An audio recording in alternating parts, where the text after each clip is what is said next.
A paz do Senhor, meus irmãos teólogos, tudo bem com vocês? Espero que vocês estejam bem. Estamos aqui para gravar mais uma aula da nossa matéria História da Igreja. Isso mesmo, eu vou pedir para vocês acompanharem na apostila de vocês, é a lição 3 da página 11. Nós vamos falar sobre a vida da igreja, o governo da igreja, também sobre as primeiras perseguições, como, segundo a tradição, os apóstolos morreram, e vamos encerrar falando sobre as perseguições imperiais, a igreja imperial, a igreja medieval, vai ser a última parte. Estarei colocando no grupo os vídeos correspondentes a essa matéria para complementar o estudo de vocês. A apostila está bastante resumida, mas está completa, vale a pena ler. E aqui com a aula, com a nossa explicação, também já acrescenta um pouco mais. Mas não deixem de assistir os vídeos que eu vou colocar, não deixe de ler a apostila, faça suas anotações, faça seus questionamentos, faça a sua pesquisa. Você agora que está estudando teologia, está se preparando para ser um pesquisador. Vamos começar? De início, eu vou explicar para vocês um pouco sobre o governo da igreja.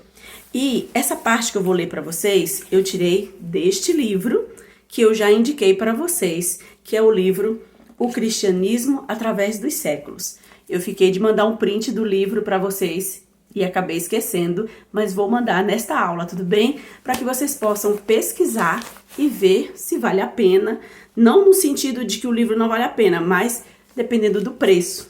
Eu garanto para vocês que vale a pena ter este livro em casa, sim. Você, como estudante da Bíblia, pesquisador, curioso, é muito bom saber a história do cristianismo, desde os seus primórdios até os dias de hoje. Tudo bem? Vamos começar? Diz assim, segundo o que nós tiramos do livro. Com relação a Cristo, Cristo é o fundamento da igreja. Ele é considerado mais o fundamento do que o fundador. Lá em Mateus 16, 18, o Senhor Jesus diz: sobre esta pedra edificarei a minha igreja.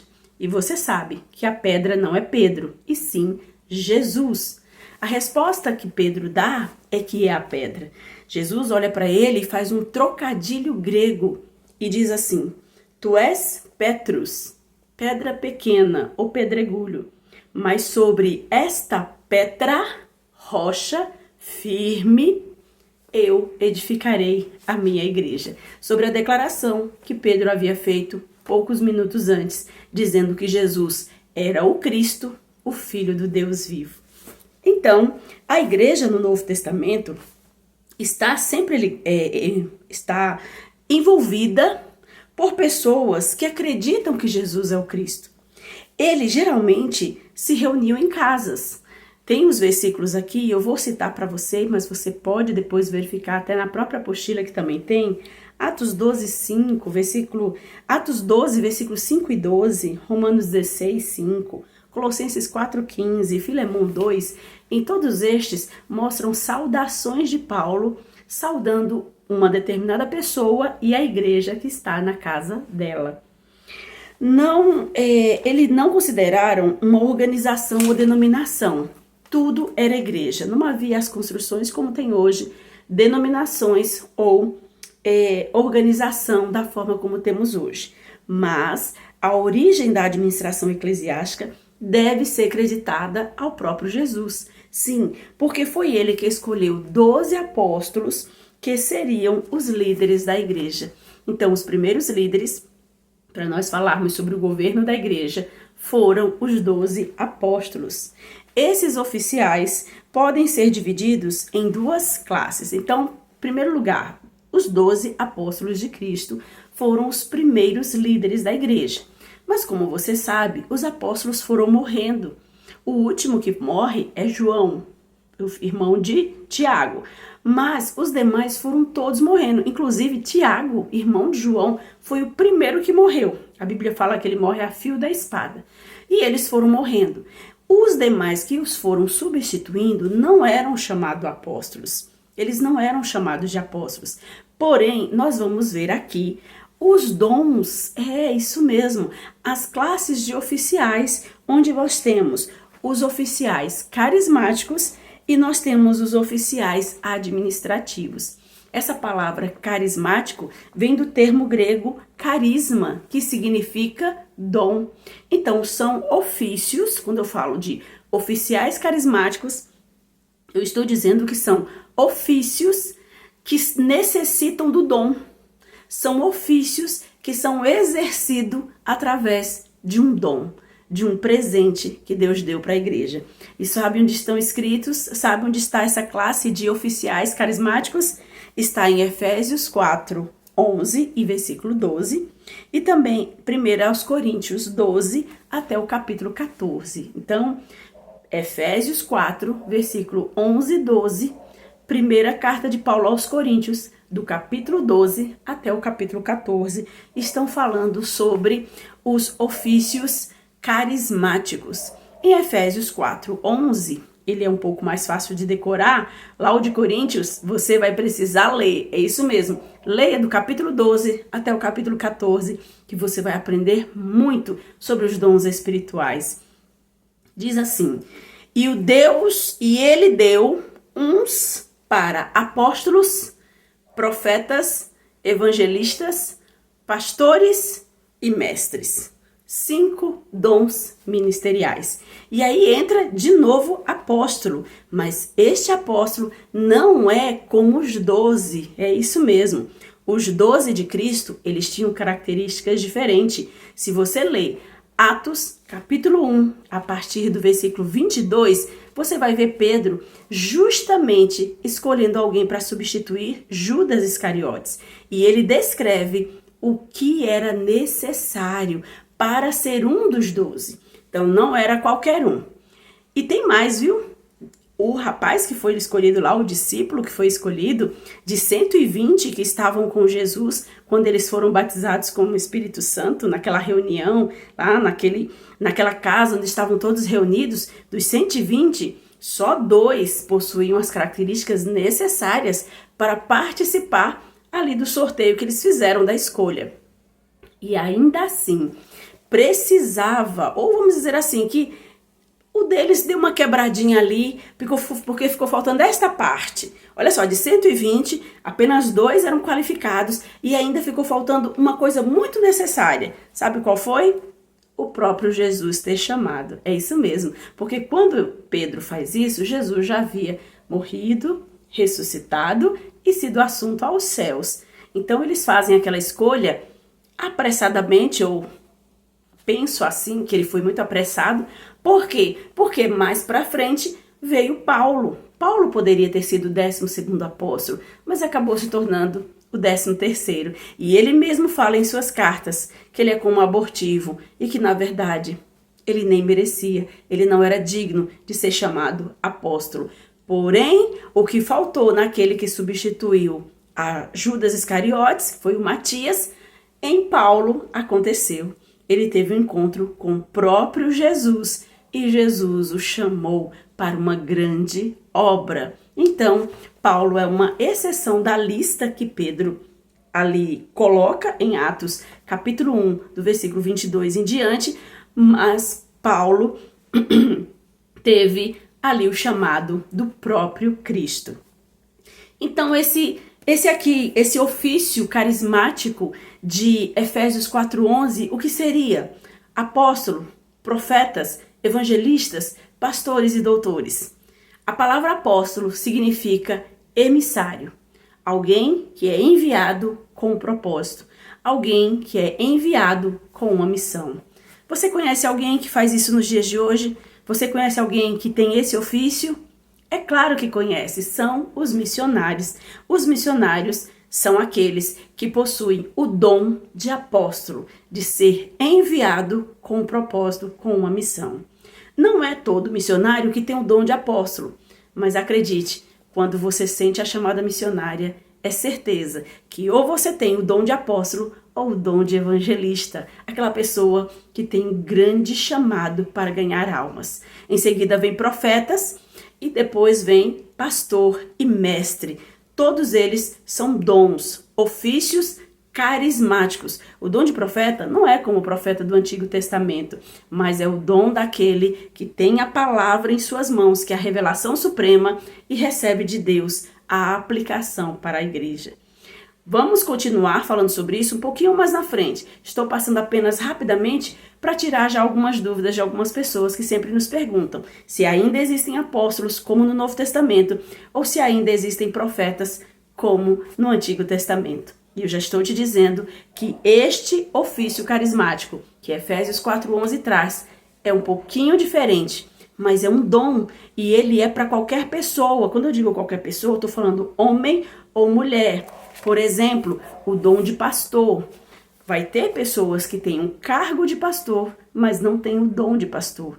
E vão ter mulheres que às vezes em seu ministério não são aceitas como pastoras, mas ela tem o dom de pastor. Porque pastor é um dom na Bíblia. Não é um cargo, não é uma função, mas um dom. Algo que você recebe de presente. Se você já é um pastor e sente que não tem esse dom, peça ao Senhor o dom de pastor, que ele com certeza te dará. O apóstolo Paulo diz que nós devemos buscar com zelo os melhores dons, e esse é um deles. Vamos agora para os ofícios administrativos. Esses já são mais conhecidos. Os oficiais administrativos são o presbítero, é isso mesmo, presbítero e diácono. Presbítero, bispo ou ancião é a mesma coisa, o mesmo cargo, a mesma função, exercido pela mesma pessoa. Não são hierarquia, onde o bispo é o maior, depois vem o presbítero, ou onde o ancião é o maior e depois vem o presbítero. Não. Presbítero, bispo ou ancião significava a mesma coisa, que era aquela pessoa que administrava a igreja de Cristo.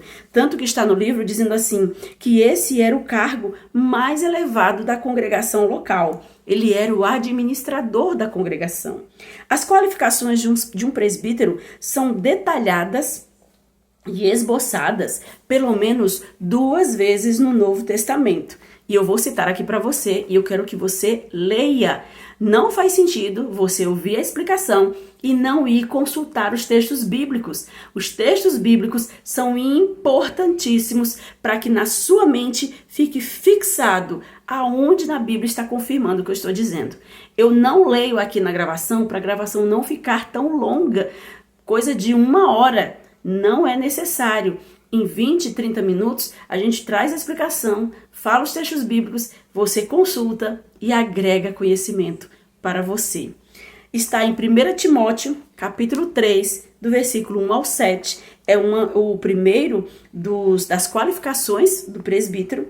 Também está em Tito, capítulo 1, do versículo 5 ao 9. Nesses 2 lugares você vai encontrar uma lista muito grande, muito séria das qualificações de um presbítero. A igreja primitiva também tinha uma administração de caridade exercida pelos diáconos, é isso mesmo. Se você não conhece essa história, está em Atos, capítulo 6, até o capítulo 8, é onde conta a história de como surgiram os diáconos da igreja para administrar a obra de caridade. A igreja, os discípulos já tinham um trabalho de assistência social, onde eles serviam viúvas, órfãos, pessoas necessitadas. Mas houve uma grande murmuração no meio da igreja, porque os judeus só estavam servindo as viúvas judias, as gregas estavam sendo desamparadas. Então trouxeram aos apóstolos, que se reuniram e disseram: não podemos nós servir às mesas, porque não podemos parar com o trabalho da oração e da ministração da palavra. Separemos homens cheios do Espírito Santo, de boa índole, íntegros, honestos, para fazer este tão importante trabalho, que é o cuidado com a caridade, com a assistência social. Toda igreja precisa ter esse trabalho. Aí ele coloca assim: mais tarde, eles ajudaram os presbíteros na distribuição dos elementos da ceia à congregação. Então, a princípio, os diáconos esse cargo, esse ofício administrativo dos diáconos foram criadas, né? Foi criado para cuidar da assistência social, da obra da caridade. Eu tô falando igual o pessoal da congregação cristã. Mas é como está aqui a administração da caridade, é o que eu tirei do livro, mas está aparecendo. Brincadeiras à parte, depois, com o tempo, eles passaram também a ajudar os presbíteros no trabalho dos elementos da ceia, na distribuição dos elementos da Santa Ceia à congregação cristã. Ou melhor, a congregação local, onde ele estaria ali congregando. Então, essa é a parte do governo da igreja. Eu quero que vocês leiam também o que está aqui na apostila. Eu separei uma parte aqui no primeiro, segundo, terceiro parágrafo. Nós temos também a comunhão da igreja. Era algo muito importante na igreja, era que os irmãos estivessem em união. O próprio Senhor Jesus deixou isso bem claro, que eles seriam testemunhas de que as pessoas iriam acreditar que eles eram discípulos de Cristo se eles se amassem e vivessem em união. E aí nós virando aqui a página, nós vamos ver na página 12 as primeiras perseguições. Não sei se vocês lembram, mas naquela nossa linha do tempo que eu apresentei para vocês, eu também mostrei que na nossa linha do tempo haveria um período onde tem a perseguição por Nero. E aqui na nossa apostila está as primeiras perseguições. Antes do ano 64, não encontramos nenhuma referência histórica indicando autoridades romanas como responsáveis por perseguições aos cristãos. Então, antes, a igreja era perseguida pelos próprios judeus, mas após o ano de 64, a igreja sofreu uma grande e terrível perseguição por Nero, um imperador romano. E aí vai contar um pouco da história de Nero, depois as perseguições aos cristãos, vai contar sobre a história em que muitos bairros de Roma foram queimados e Nero culpou os cristãos e por isso houve muita mortandade. E aí na página 13 vocês vão ver, segundo a tradição, como os discípulos, como os apóstolos de Cristo morreram. Eu quero que vocês leiam, tá bom? É um pouco triste essa parte, mas é importante você saber.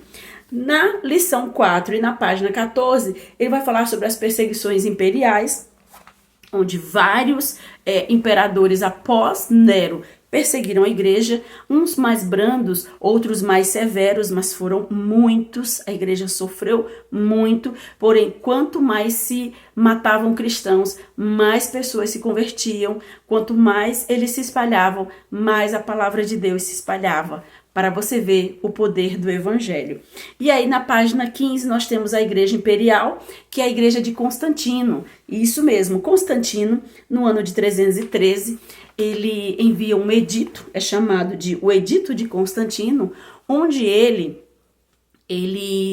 decide, nesse edito, que a igreja não deveria mais ser perseguida, que não poderia mais proibir o culto dos cristãos, não era mais para matar os cristãos, eles iriam ter liberdade de cultuar a Deus. Tudo isso porque, quando ele estava numa determinada batalha, e aqui vai contar essa história, ele tem uma visão onde ele vê uma cruz luminosa no céu e ali com uma frase, por este sinal vencerás. E a história diz que ele se converte, porém só se batiza quando está próximo da sua morte, mas ele passa a congregar, vamos colocar assim, né? Ele se intitula chefe da igreja e que agora vai organizar as coisas. E com isso, a igreja que era tão perseguida passa a ser uma igreja querida, uma igreja que tem liberdade agora de cultuar a Deus. E o próprio Constantino, junto com sua mãe, começa a construir igrejas, onde antes a igreja era em casas, como a gente falou no começo. Agora, Constantino, junto com a sua mãe, começa a mandar construir igrejas. E é claro, se ele é o imperador, ele não vai construir uma coisinha simples. Ele construía igrejas lindíssimas.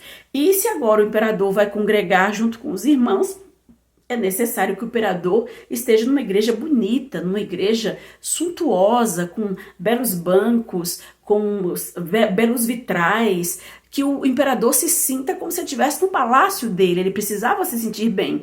E foi daí que começaram a surgir essas catedrais gigantescas, onde você entra nelas e se sente tão pequenininho, de tão suntuosas que elas são. E aí você vai ver que depois disso, todos queriam ser cristãos, e aqueles que não queriam, eles eram considerados pagãos, e essa palavra pagão está aqui na nossa página 16, diz que originalmente significava um morador do campo, mas passou a significar um idólatra que não praticava a verdadeira adoração, que seria o cristianismo. Essa igreja que seria a igreja primitiva, mas que agora se tornou uma outra igreja, porque de igreja primitiva, nas casas dos irmãos, buscando os perdidos, ela se tornou uma igreja luxuosa, suntuosa, interessada em agradar ao imperador.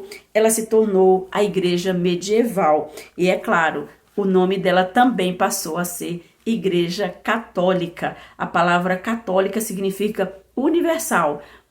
Foi decidido e considerado que todas as outras religiões ou crenças seriam perseguidas, porque só existia uma única igreja, uma igreja universal, a Igreja Católica, que seria a Igreja de Cristo. Mas vocês vão ver, eu vou colocar os vídeos para vocês sobre essa parte da história da igreja que é tão triste, onde Deus não é o centro, onde um líder religioso diz estar sendo intermediário de Deus, e aí ele fala e faz coisas absurdas em nome de Deus. O fato mais notável nos 10 séculos da Idade Média, ou seja, 1000 anos, foi o desenvolvimento do poder papal. Já notamos em capítulos anteriores que o Papa de Roma afirmava ser o bispo universal. E aí nos vídeos que eu vou colocar para vocês, vai ser contada a história com mais detalhes, vocês vão gostar, e vai mostrar o crescimento, a culminância e a decadência da igreja. Quero que vocês concluam a leitura, assistam os vídeos que eu vou enviar para vocês, façam anotações, por favor, me mande perguntas se você tiver dúvida, e que você possa aproveitar bem esta matéria maravilhosa da história da igreja. Que Deus abençoe vocês. Fiquem na paz.